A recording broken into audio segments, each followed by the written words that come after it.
All right, folks, we're back and we're going to see if other folks join us as well among the regular crowd and all along those lines. So we'll definitely be sending an invitation to folks to come back and join us as we wrap up this particular edition of the show and see what people have got to say about a number of these stories and all along those lines. But definitely lots going on, as we were saying, in the world, and we're definitely paying attention to what's taking place and how folks are reacting to what's going on in the world and all in that way. So definitely going to reach out to my folks and see if I can get them back. I see I've got Nick back and everything like that. So I'll bring in some of the others as I find a way to reach out to them. So I don't know what magic buttons Nick was hitting and everything like that.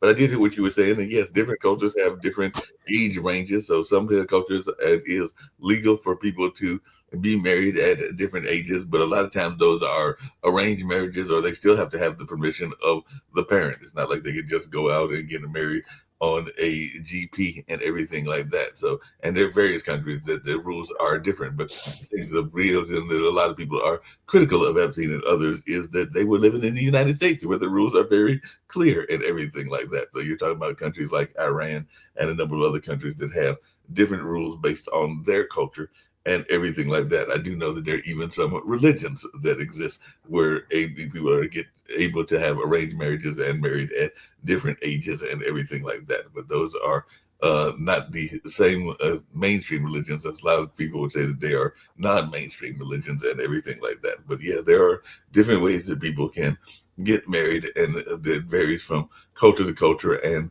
country to country and everything like that. So I think that was the point you were trying to make and everything like that. But it's different in the different parts of the America and everything like that. Because even what Kim was saying is that the Andrew brothers have been accused of pedophilia and are in trial and everything like that, and they may get acquitted, is what she was talking about earlier and everything like that. And that's one of the news stories that I mentioned. I think it's the Andrew brothers. It's the ones down in Florida, if I remember in their name correctly and everything like that. But definitely, wouldn't you agree that we have to, you're a lawyer, that we have to follow the laws of the country that you're in, and pedophilia is definitely something that is not encouraged in the United States. Well, Mark, I hope Jatovir, some of our liberal people show up so we can argue this, because right now I think it's an area that needs some serious discussion. And what I did is I tried to pin down what is the age of consent. Now, it is 15 in Iran, at least according to the internet, but you can actually be married earlier than that if the parents agree. And some kids are married at age 9. All right. So with that, this is the reason I want to get the other members on board, because they keep, especially the Democrats, bring them up, bring them on, because they keep yelling and screaming out pedophilia, pedophilia, pedophilia. Let's define the age of pedophilia. Oh, I don't want to do that, but let's do it just for argument's sake. I mean, let's do it because there's got to be an age.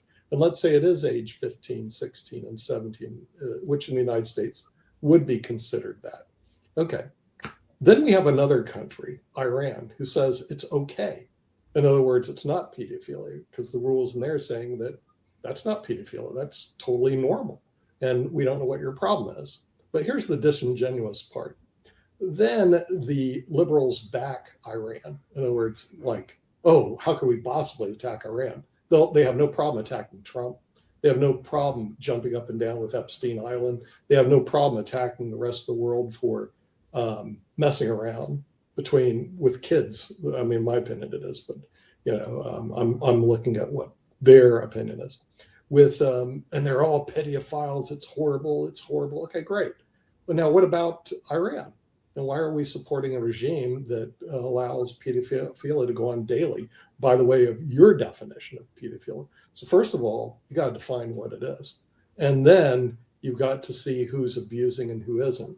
Iran, it looks like this regime, I'm not going to say all the Iranians, because remember, 80% of Iranians do not agree with this regime. But it appears that this regime thinks it's okay, and even earlier it's okay.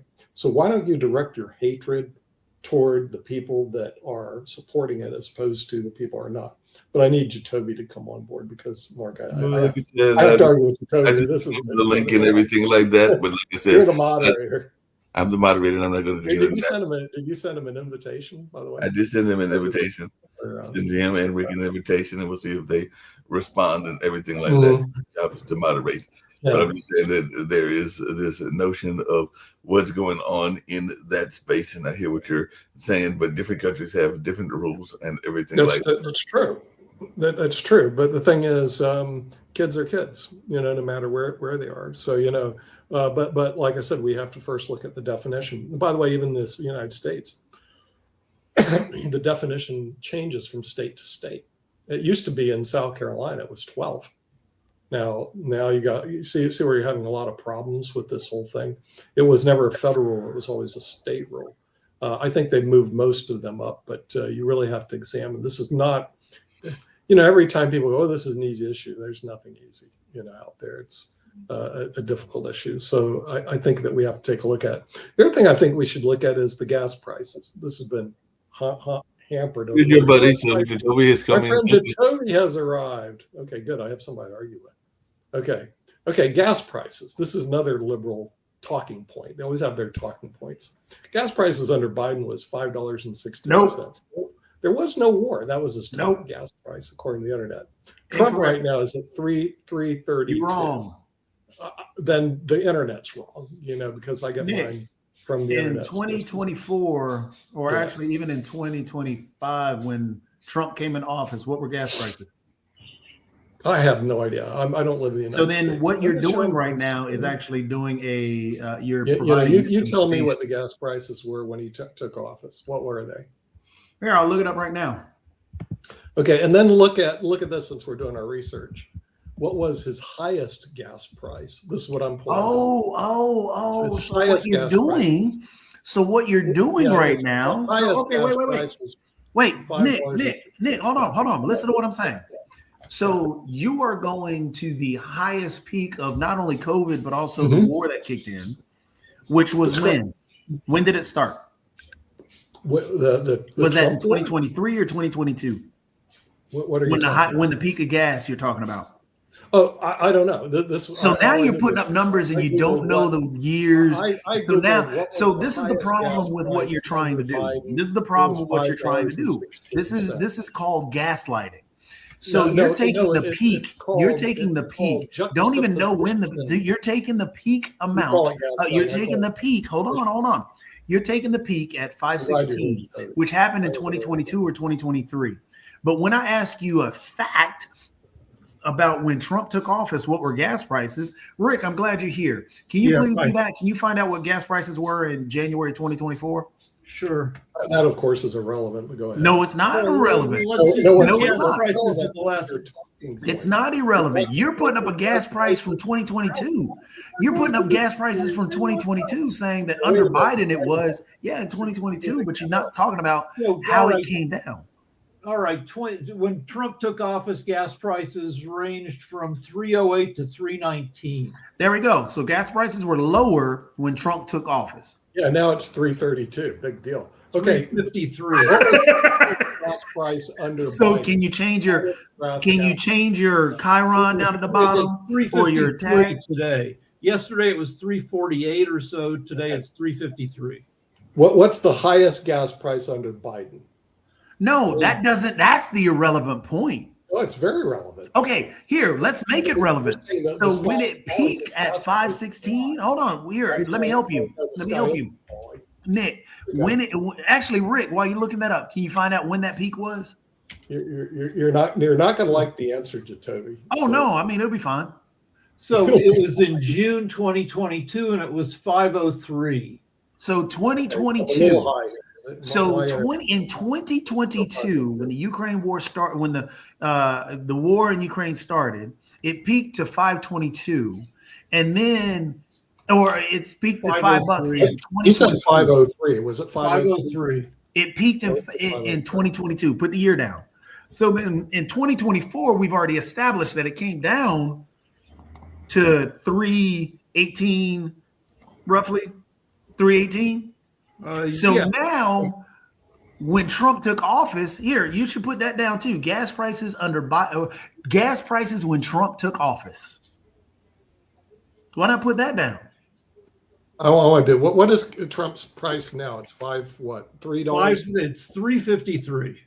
Why not put down gas prices when Trump took office?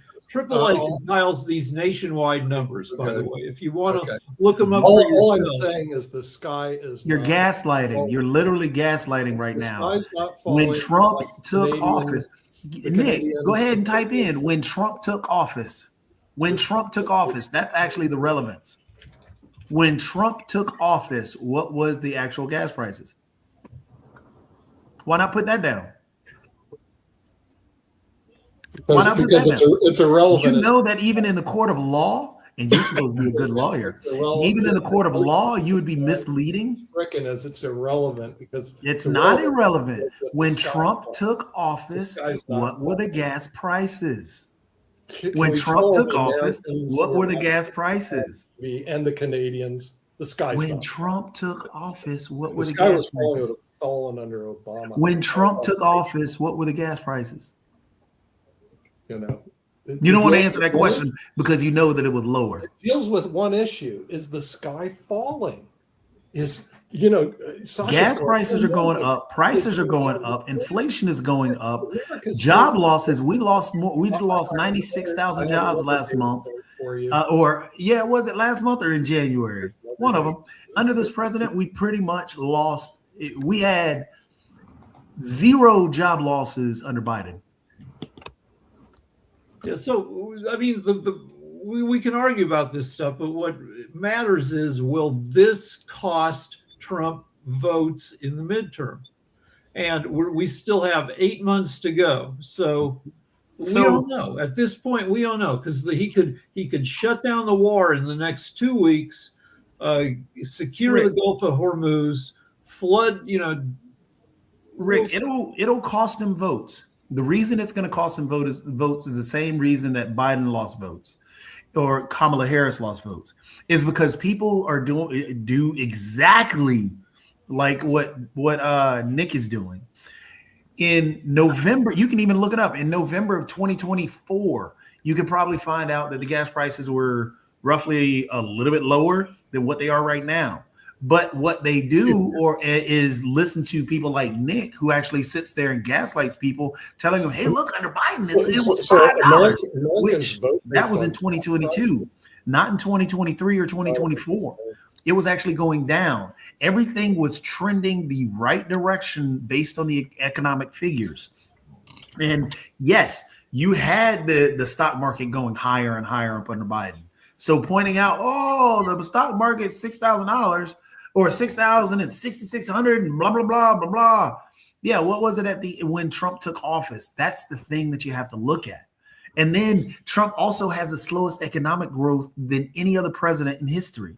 We've already found that fact to be a true fact. Oh my Lord! He's also had more. None of this matters. What matters is what do the people who don't pay much attention think? Democrats are going to vote for Democrats, Republicans for Republicans, independents who don't pay any attention until about a month before the election. What are they going to think? And I think what they're going to see is the same is what I was trying to allude to, is that they're upset right now because prices are high. They're mad right now because prices are high. When Biden came into office, prices were high, but when he left office, they were low, and people didn't give him the credit for bringing those things That's down. right. He had the Democrats were terrible at explaining shit to people. Yep. Yeah. Regardless of whatever happens closer to the election, people are burned and upset right now. So it's going to be one of those things, I think, where people are right. Even though They aren't paying attention to the political side of things of, oh, what are these policies and those policies? They are looking at the gas pump and saying it's too expensive. They're looking at their grocery bill and saying it's way too expensive. Things need to change. So I think over the next month, because things are not going to drop within a month, it's going to be baked in the cake. So regardless whatever Trump does going into the elections this year, he's already lost votes. He's already going to lose those independents. Hence the reason why the polls have swung way away from the Republican Party. And it's time for us to swing away from the show because we're at the end. We'll see you tomorrow on World Edition.